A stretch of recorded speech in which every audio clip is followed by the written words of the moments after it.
अस्सलाम वालेकुम। कानूनदान के प्लेटफॉर्म से मैं Kashif Ali Chaudhary, advocate supreme court, आज सर्विस लॉ सीरीज़ में तीसरी नशिस्त में आपके सामने पेश खिदमत है। साबका 2 नशिस्तों में हमने जो डिफरेंट किस्म के एम्प्लॉयज़ हैं उनका स्टेटस जो है उसको डिस्कस किया। तो इसी स्टेज पे ये मैंने मुनासिब समझा कि आज हम एक खसूसी नशिस्त लोकल गवर्नमेंट एम्प्लॉयज़ के स्टेटस पे करें।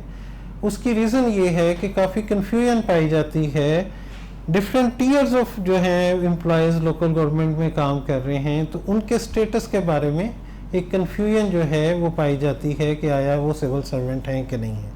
तो इसलिए आज जो है हम लोकल गवर्नमेंट एम्प्लॉयज़ के स्टेटस को दर्जा ब दर्जा जो है वो डिस्कस करने के लिए पेश खिदमत हैं। तो सबसे पहले मैं ये अर्ज़ करता चलूँ कि लोकल गवर्नमेंट्स जो हैं ये एक इंतहाई इम्पॉर्टेंट मैंडेट जो है कॉन्स्टिट्यूशन का वो परफॉर्म करते हैं। आर्टिकल 140A के तहत जो लोकल गवर्नमेंट्स हैं ग्रास रूट लेवल पे लोगों को जो है वो अथॉरिटी डेलीगेट करने के लिए आर्टिकल 140A के तहत ये मैंडेटेड है कि जो पॉलिटिकल, फाइनेंशियल और एडमिनिस्ट्रेटिव अथॉरिटी जो है उसको डेलीगेट किया जाए। तो उसके तहत ये डिफरेंट जो हैं वो लोकल गवर्नमेंट्स काम कर रही हैं और ये मल्टी डिमेंशनल फंक्शंस परफॉर्म करते हैं local governments grass root level पे। इसलिए डाइवर्सिफाइड किस्म का जो है वो स्टाफ इन फंक्शंस को परफॉर्म करने के लिए एम्प्लॉय किया जाता है। इस वजह से इस तनाज़ुर में इन एम्प्लॉयज़ का जो है वो स्टेटस डिटरमिन करने की ज़रूरत है। सबसे पहले जैसे हमने साबका नशिस्तों में एक जो है वो क्राइटेरिया डिस्कस किया किसी एम्प्लॉय के स्टेटस को डिटरमिन करने के लिए कि अगर रूल्स ऑफ बिजनेस के तहत कोई डिपार्टमेंट हुकूमत का टैग डिपार्टमेंट है तो उसके एम्प्लॉयज़ अमूमी तौर पे उनका स्टेटस जो है वो सिविल सर्वेंट का तस्वर किया जाता है। अब अगर हम लोकल गवर्नमेंट को जो है इस क्राइटेरिया पे परखें तो जो लोकल गवर्नमेंट है ये एक डिपार्टमेंट है as per rules of business. इसके फंक्शंस जो हैं उसके लिए एक डायरेक्टोरेट जनरल ऑफिस जो है जिसको अमूमी तौर पे हम डीजी ऑफिस के नाम से जानते हैं वो इस्टेब्लिश किया गया है जो कि इसका अटैच डिपार्टमेंट है। इस डीजी ऑफिस के जो एम्प्लॉयज़ हैं इनके जो हैं वो टर्म्स एंड कंडीशंस जो हैं वो 1981 रूल के तहत जो है वो रेगुलेट होते हैं। ये 1981 के जो रूल्स हैं इसका अगर आप प्रीएम्बल देखें तो ये पंजाब सिविल सर्वेंट एक्ट 1974 के अंडर जो है वो फ्रेम किए गए हैं। लिहाजा ये एम्प्लॉयज़ जो हैं डीजी ऑफिस के ये इनका स्टेटस जो है वो सिविल सर्वेंट का है और ये वो वह टियर है लोकल गवर्नमेंट में मेरी दानिश में जो कि स्टेटस रखता है सिविल सर्वेंट्स का। अब ये सवाल आता है कि अगर ये सिविल सर्वेंट का वह टियर है तो बाकी जो हैं लोकल गवर्नमेंट एम्प्लॉयज़ वो सिविल सर्वेंट क्यों नहीं हैं, तो उसके लिए हम इसको जो है दर्जा ब दर्जा डिस्कस करते हैं।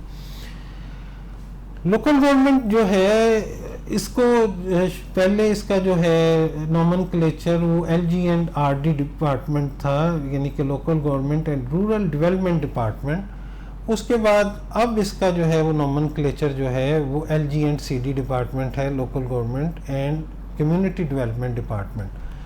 लोकल गवर्नमेंट एक्ट के तहत different tears of local governments जो हैं वो इस्टेब्लिश किए गए हैं।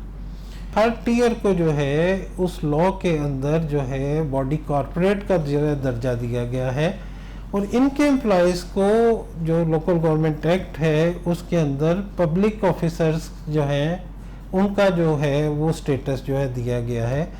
लिहाजा ये एम्प्लॉयज़ जो in tears of local governments में हैं जैसे मेट्रोपॉलिटन कॉरपोरेशन है, म्यूनसिपल कॉरपोरेशन है, म्यूनसिपल कमेटीज़ हैं, तहसील कौंसल्स हैं, ये इन टीयर्स में जो एम्प्लॉयज़ काम कर रहे हैं क्योंकि इन जो है लोकल गवर्नमेंट्स का जो है वो स्टेटस वो बॉडी कॉरपोरेट का है, तो इनके एम्प्लॉयज़ जो हैं उनका स्टेटस पब्लिक ऑफिसर्स का है, लेकिन ये सिविल सर्वेंट्स जो हैं वो नहीं कहलाते और इनका स्टेटस सिविल सर्वेंट्स का नहीं है। फिर लोकल गवर्नमेंट्स जो हैं इनके जो एम्प्लॉयज़ हैं इनको रेगुलेट करने के लिए, इनको सुपरवाइज करने के लिए लोकल गवर्नमेंट बोर्ड जो है वो इस्टेब्लिश किया गया है और लॉ के अंदर, लोकल गवर्नमेंट एक्ट के अंदर इस लोकल गवर्नमेंट बोर्ड को ऑटोनोमस स्टेटस जो है वो ग्रांट किया गया है। अब जो ऑटोनोमस बॉडी है या ये जो ऑटोनोमस स्टेटस है लोकल गवर्नमेंट बोर्ड का, इसके एम्प्लॉयज़ भी जो हैं वो सिविल सर्वेंट की कैटेगरी में इसलिए फॉल नहीं करते कि ये जो हैं ऑटोनोमस बॉडी के एम्प्लॉयज़ हैं और ये इनका जो है वो स्टेटस ऑटोनोमस बॉडी का है, इस वजह से ये सिविल सर्वेंट की जो है उस डेफिनेशन में फॉल नहीं करते। तो इसको अगर हम जो है दोबारा से अगर इसका ओवरव्यू लिया जाए तो इसको समराइज़ करते हुए हम ये कह सकते हैं कि सिर्फ डीजी ऑफिस के वो एम्प्लॉयज़ जो कि 1981 रूल्स के तहत रेगुलेट होते हैं, जो रूल्स जो हैं पंजाब सिविल सर्वेंट एक्ट के तहत फ्रेम किए गए हैं, ये सिविल सर्वेंट्स हैं। बाकी तमाम टीयर्स में जो एम्प्लॉयज़ काम कर रहे हैं उनका जो है वो स्टेटस सिविल सर्वेंट्स का जो है वो नहीं है। तो हम अब ये बात यहाँ पे जो है वो क्वेश्चन आएगा कि उनकी रेमेडी क्या है। तो जो सिविल सर्वेंट हैं ऑब्वियसली उनकी जो है वो टर्म्स एंड कंडीशन से मुतल्लिक जो ग्रीवेंसेस हैं उनकी रिडेसल के लिए जो पंजाब सर्विस ट्रिब्यूनल जो है वो मौजूद है, पीएसटी जो है वहाँ से वो जो है अपनी ग्रीवेंसेस रिड्रेस कर सकते हैं। लेकिन जो बाकी टीयर्स हैं लोकल गवर्नमेंट के जो कि सिविल सर्वेंट की डेफिनेशन में नहीं आते, लेकिन उनकी क्योंकि टर्म्स एंड कंडीशंस जो हैं वो स्टैट्यूटरी रूल्स के तहत जो है रेगुलेट होती हैं और वो जो है स्टैट्यूट के तहत जो है वो लोकल गवर्नमेंट्स जो हैं वो इस्टेब्लिश हुई हैं। तो इस वजह से अगर उनकी कोई टर्म्स एंड कंडीशन का ऐसा मामला है तो उनकी जो है वो रेमेडी हाई कोर्ट में जुरिस्डिक्शन में मौजूद है। अब जो नेक्स्ट क्वेश्चन है कि अगर डिसिप्लिनरी एक्शन लिया जाता है किसी एम्प्लॉइज़ के अगेंस्ट तो उसका क्या स्टेटस है। तो जैसे हमने साबका नशिस्त में ये डिस्कस किया कि जो पीडा है, Punjab employees efficiency discipline and accountability act 2006, उसका क्योंकि ओवरराइडिंग इफेक्ट है और उस ओवरराइडिंग इफेक्ट की वजह से लोकल गवर्नमेंट के जो तमाम एम्प्लॉयज़ हैं इनके खिलाफ जो तादीबी कार्रवाई है, जो डिसिप्लिनरी एक्शन है, वो पीडा के तहत जो है वो लिया जाता है।